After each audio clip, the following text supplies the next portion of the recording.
Hey guys, Thomas Phillips here from dtcseoagency.com. In this video, we're going to be going through a popular topic that comes up with almost every single client.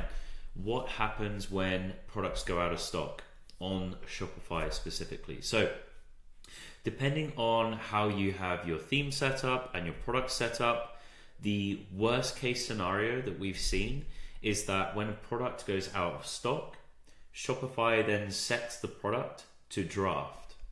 Now that is really bad, because that product now becomes, that page now becomes a 404. And a 404 is basically where the page is no longer exists under that exact URL until you put the product live again. Now this creates a massive issue from an SEO standpoint, because let's say that product was ranking in the top 3 of Google.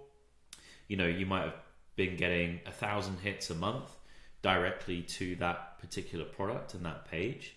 And now all of a sudden, the product is out of stock and now it's a 404.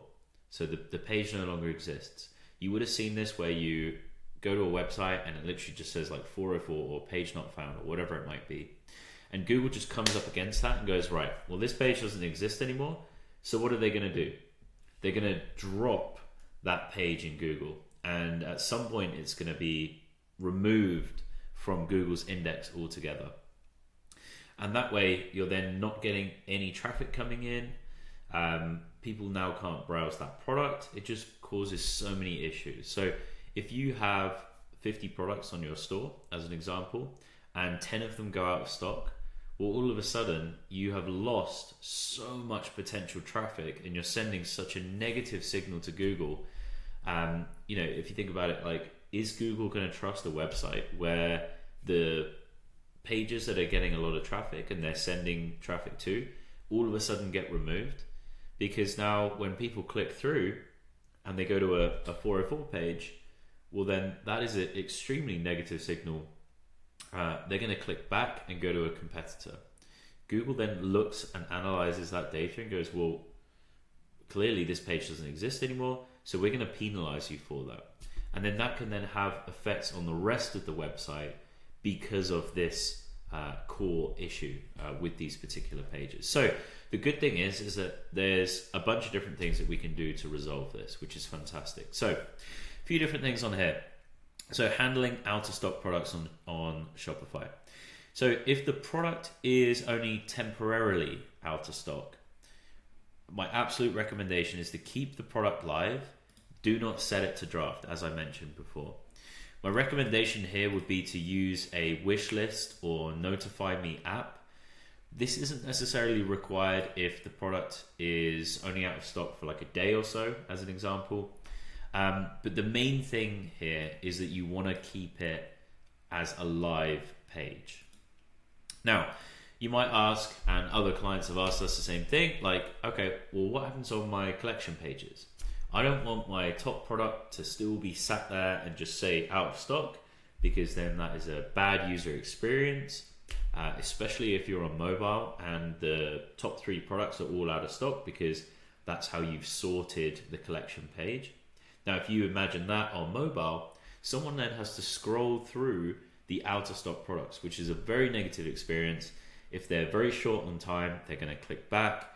Again, that page then has a bad on-site metrics that's starting to stack up. The more you have on that, the more that collection page is going to be penalized, and then it's not going to rank as well as it should. So there's so many knock-on effects that happen from having this. So the solution here is to use an app like this, Nada, sort, hide, out of stock products.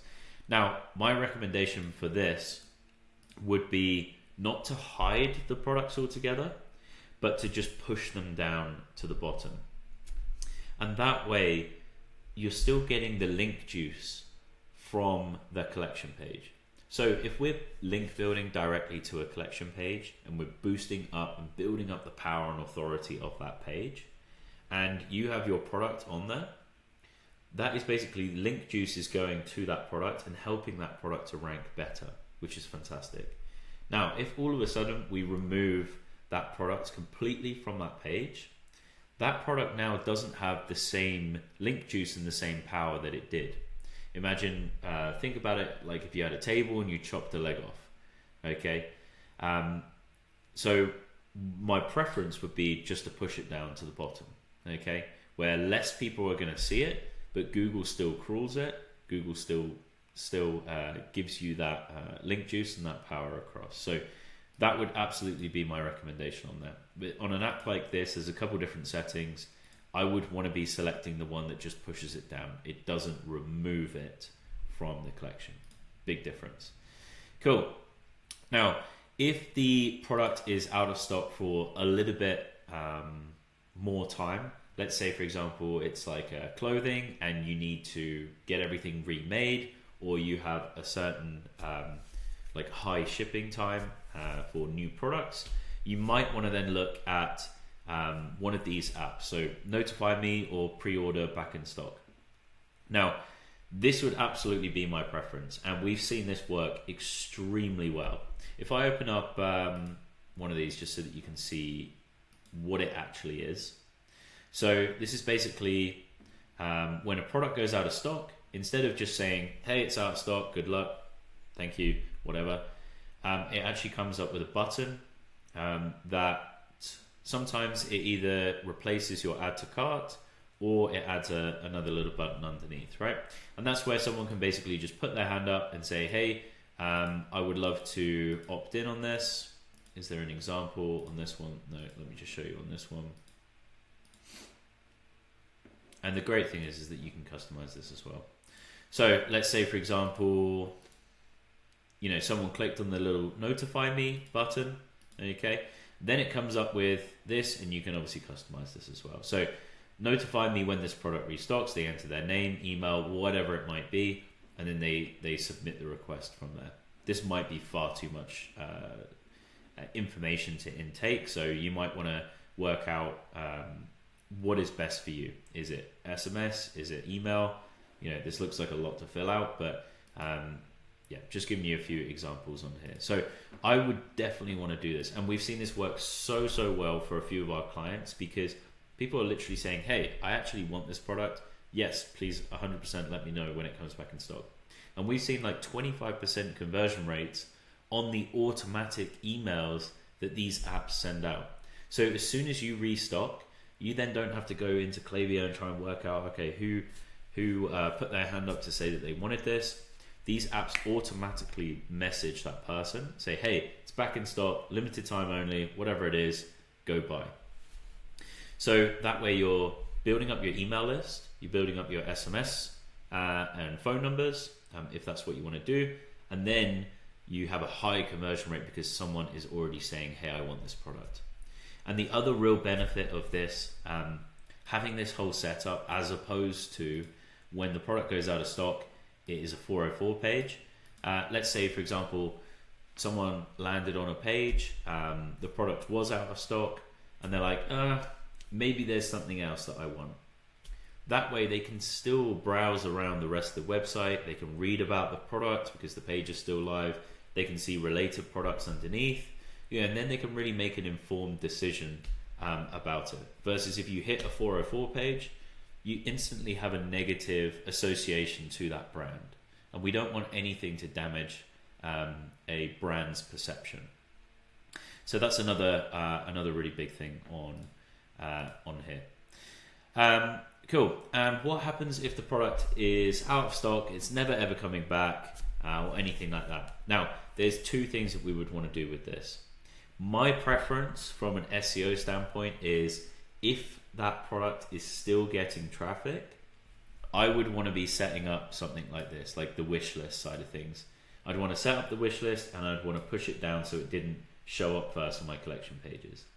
Now, the reason for this is, even if the product doesn't come back in stock, you're still building up a wish list of people who say, hey, I actually want this, which then might give you data to be like, okay, well, actually, maybe I will restock this in the future, or let me actually build a product that is very similar to that, maybe a version 2 or whatever it might be, and those people might be interested in buying it. Okay, that would be my absolute preference for this.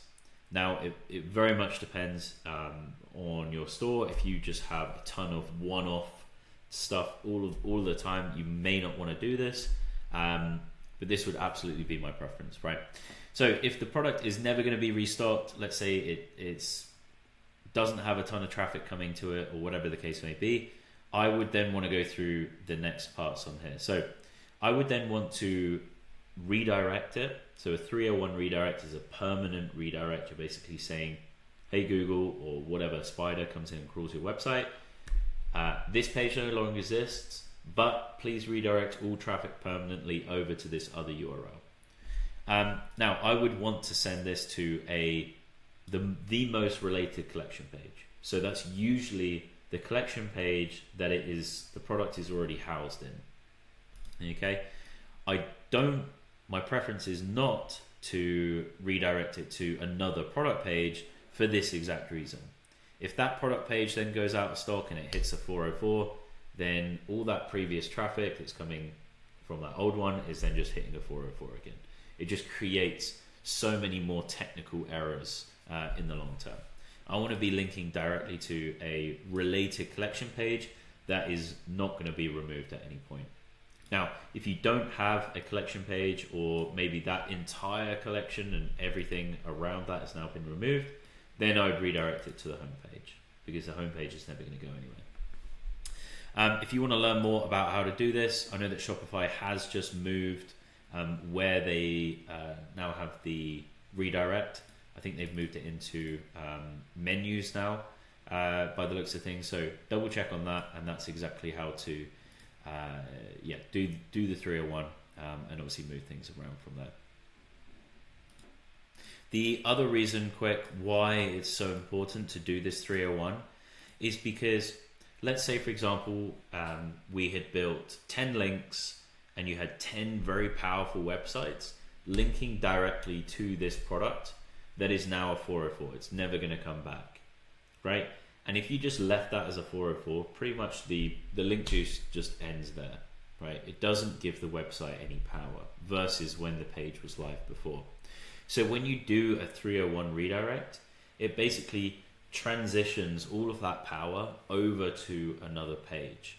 So it means that your SEO efforts that you've invested into for that particular product are now not wasted. You're actually benefiting that on another page, and it's juicing that page up more as well. Now, obviously, my absolute preference with this would be to leave the products live and just remove them, push them down on collections, so that you retain the traffic. Your site structure is still there. It's excellent for brand side of things. You can build up an email list, as well as all of that good stuff happens from there. So I hope this is helpful. We have a lot of clients having this issue over and over again, especially in the fashion space, or where there's limited stock and they regularly go out of stock and come back in stock. So hopefully you can follow this guide in a little bit more detail and really understand that more from there. So it's been Thomas Phillips from DTC SEO Agency, and we'll take it from there. Have a great day.